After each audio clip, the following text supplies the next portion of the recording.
Bueno, pues para nuestra conversación de hoy, martes 20 de enero de 2026, nos vamos a sumergir en un pasaje que, a ver, a primera vista, parece casi una anécdota. Sí, es muy corto. Hablamos del Evangelio de Marcos, capítulo 2, versículos 23 al 28. Es una escena en un campo de trigo, un puñado de espigas y una queja. Y poco más, parece. Exacto. Pero lo que vamos a explorar es cómo este pequeño incidente se convierte en un terremoto teológico sobre la ley, la compasión y, sobre todo, la autoridad. Ujú. Nuestra misión hoy es entender por qué algo tan simple, ¿no?, provocó un conflicto tan profundo y qué nos revela la respuesta de Jesús. Esa es la clave. Porque esto no va de agricultura, para nada, sino de una colisión frontal, una colisión entre dos visiones del mundo. ¿Cuáles serían? Pues por un lado, la de los fariseos. Para ellos, la observancia meticulosa de la ley es el pilar, es lo que sostiene su identidad, su pacto con Dios. Vale. Y por otro, la visión de Jesús, que viene a proponer que la ley, toda ley, fue creada para un propósito superior, el bien del ser humano. De acuerdo. Pues para tener la escena fresca en la mente, voy a leer el pasaje completo. Marcos, capítulo 2, del 23 al 28. Dice así. Adelante. Sucedió que un sábado Jesús atravesaba un sembrado, y sus discípulos, mientras caminaban, se pusieron a arrancar espigas. Los fariseos le dijeron: «Oye, ¿por qué hacen en sábado lo que no está permitido?» Él les respondió: «¿No habéis leído nunca lo que hizo David cuando él y sus hombres se vieron faltos y con hambre? Entró en la casa de Dios en tiempo del sumo sacerdote Abiatar, comió de los panes de la proposición, que solo está permitido comer a los sacerdotes, y les dio también a los que estaban con él». Y añadió: «El sábado se hizo para el hombre, y no el hombre para el sábado. Así que el Hijo del Hombre es Señor también del sábado». Ahí está. Vale. La acusación es directa. Pero, a ver, para un lector del siglo XXI esto suena a una nimiedad. Arrancar unas espigas para matar el gusanicio. Claro. ¿De verdad era para tanto? Ayúdame a meterme en la cabeza de un fariseo. ¿Qué resortes estaban tocando los discípulos, quizás sin darse cuenta? Es que para ellos no era unanimidad, era un asunto capital, de verdad. Para entenderlo hay que comprender qué era el sábado, el Shabbat, en el judaísmo de esa época. No era solo un día libre. No, que va. No era solo un día de descanso, era la señal visible y sagrada del pacto eterno entre Dios e Israel. Proteger la santidad del sábado era proteger el corazón mismo de su identidad como pueblo. Entiendo. Y para salvaguardar esa santidad, la tradición de los maestros de la ley había identificado hasta 39 categorías principales de trabajo que estaban prohibidas. 39. Y me imagino que arrancar espigas caía en una de esas categorías. Exacto. Se consideraba una forma de cosechar, una de las 39 melajot, o actividades prohibidas. Vaya. Aunque solo fuera un puñado para comer, técnicamente era una infracción. Desde la perspectiva farisea, los discípulos estaban profanando el día sagrado. Y Jesús, como su maestro, pues era el responsable último. Claro. Su intención no era, en principio, maliciosa. Ellos creían sinceramente que estaban defendiendo la ley de Dios de una laxitud peligrosa. Es fascinante, porque suena a esa lógica que a veces vemos, no sé, en grandes organizaciones o en la burocracia, donde seguir el procedimiento al pie de la letra se vuelve más importante que el objetivo original. Sí, es una buena comparación. Es justo compararlo. ¿O había algo más profundo? Una especie de pánico por proteger su identidad en un mundo que les era hostil. La comparación es muy acertada y creo que las dos cosas son ciertas. Por un lado, está ese peligro del legalismo, ¿no? De que la norma se coma el espíritu de la norma. Ujú. Pero, por otro, y esto es crucial, no podemos olvidar el contexto. Vivían bajo la ocupación romana. La ley no era solo un código religioso, era el muro de contención que protegía su identidad cultural, espiritual, frente a la asimilación. Claro, el riesgo era desaparecer como pueblo. Desde su punto de vista, relajar las reglas, aunque fuera en algo tan pequeño, era como abrir una grieta en ese muro. El miedo a la disolución era muy, muy real. Entendido. No eran simplemente unos aguafiestas. Defendían algo que para ellos era vital. Pero la respuesta de Jesús es lo que me parece extraordinario. Es brillante. No se enzarza en si arrancar espigas es cosechar o no. No pide disculpas. Va directo al corazón de sus propias escrituras, con la historia de David. Esa es una jugada muy audaz, ¿no? Audaz es poco. Enfrentarse a los expertos en su propio terreno. Es una jugada retórica magistral y profundamente subversiva. Fíjate en el tono con el que empieza.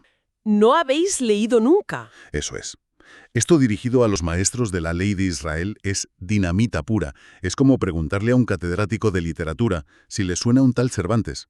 Claro, es un desafío directo. Está cuestionando de entrada su propia competencia para interpretar los textos que dedican su vida a estudiar. Siempre me ha llamado la atención esa frase. Suena casi provocadora, incluso un poco sarcástica. ¿Crees que estamos leyendo demasiado en el tono o hay una intención deliberada de sacudir sus certezas? Creo que la intención de sacudirles es absolutamente deliberada. Jesús no busca un debate académico tranquilo, busca una confrontación que les obligue a replantearse los fundamentos. Y el ejemplo que elige es perfecto. Perfecto. Les recuerda un episodio del primer libro de Samuel, cuando David huye del rey Saúl. Llega al santuario de Nob desesperado, hambriento, él y sus hombres. Y allí solo hay. El único pan disponible es el pan de la proposición, los panes sagrados que se ofrecían a Dios y que, según la ley explícita, solo los sacerdotes podían comer. Y sin embargo, David lo come y se lo da a sus hombres. Y las Escrituras no lo presentan como un pecado. Exacto. Y ahí reside la genialidad del argumento de Jesús. Les está diciendo, vuestro mayor héroe nacional, el rey David, el ungido del Señor, en un momento de necesidad humana básica, puso esa necesidad por encima de una ley ritual sagrada, y nadie lo condenó por ello. Uf. Entonces, ¿con qué autoridad moral me acusáis a mí y a mis discípulos por hacer algo infinitamente menor, que es calmar el hambre con unas espigas? Claro, los acorrala con su propio héroe. Es casi imposible para ellos contraargumentar sin criticar a David, lo cual... Era impensable. Era esa la intención, dejarlos sin palabras. Era la intención de obligarles a ver el principio que se escondía detrás del caso concreto. Jesús está estableciendo una jerarquía de valores. Que no es la de ellos. No. Para él las leyes ceremoniales, por muy importantes que sean, están subordinadas a un bien superior, la compasión y la atención a la necesidad humana. Ojo, que no está diciendo que las leyes no importen. No, en absoluto. Sino que su propósito último es servir a la vida, no ahogarla. David lo entendió, y Jesús les está invitando a ellos a que lo redescubran. Y esa idea la resumen en esa frase que ha resonado durante siglos. El sábado se hizo para el hombre y no el hombre para el sábado. Ahí está el centro de todo. A ver, entiendo la lógica del ejemplo de David, pero esta frase parece ir mucho más allá. No suena solo a una excepción a la regla, suena que está reescribiendo la finalidad de la regla por completo. ¿Es una exageración por mi parte? No, no es una exageración en absoluto. Es una revolución teológica condensada en una sola línea. ¿Una revolución? Sí. La tendencia de todo sistema religioso o ideológico es acabar pensando que la persona existe para servir al sistema, a la institución, a la regla. La persona debe amoldarse a la estructura. Ya. Jesús invierte la pirámide por completo. Afirma que la estructura sagrada, en este caso el mismísimo sábado, que según la tradición fue instituido por Dios, existe para un fin, para servir, para beneficiar, para dar vida y libertad al ser humano. La ley pasa de ser un fin en sí misma a ser una herramienta. Precisamente. Pasa de ser un ídolo al que hay que servir a ser un instrumento para un propósito mayor, el bienestar y la relación de la persona con Dios. Entiendo. El criterio que propone Jesús es radical. Si una interpretación de la ley o una tradición empieza a oprimir a las personas, a ignorar su sufrimiento o a impedir un bien mayor, esa interpretación ha perdido el rumbo. Ha traicionado el espíritu original de quien dio la ley. Y esto parece un patrón claro en su ministerio, ¿verdad? No es un incidente aislado. Choca constantemente con las autoridades por esto mismo, especialmente con el tema de las curaciones en sábado. Era esta la raíz fundamental de todo el conflicto. Sin duda.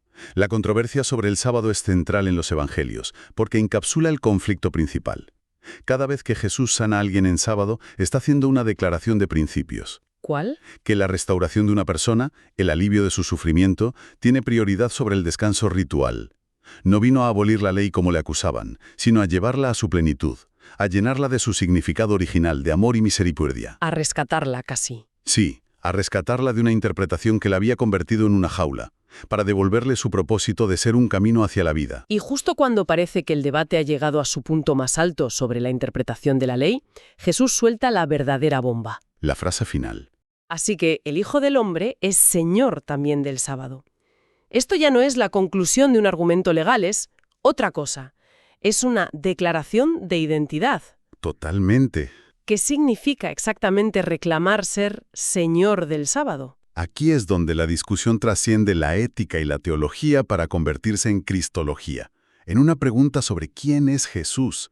Es, con diferencia, la afirmación más radical de todo el pasaje. ¿Por qué? Para empezar, usa su título preferido para referirse a sí mismo, Hijo del Hombre.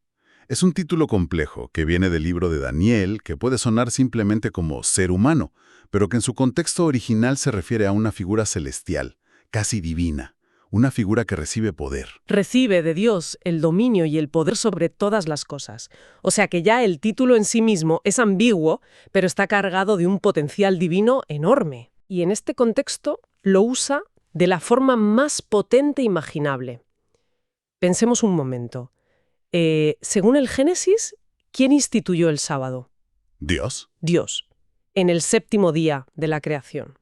Por lo tanto, el único Señor del sábado, el único que tiene autoridad sobre él, es Dios mismo. Claro. Cuando Jesús se declara Señor del sábado, está reclamando para sí una autoridad que pertenece única y exclusivamente a Dios. Entonces se está colocando no como un intérprete más de la ley, por muy brillante que sea, sino como la fuente de la ley. Exacto. Es pasar de ser un jugador en el tablero a declarar que eres el dueño del juego.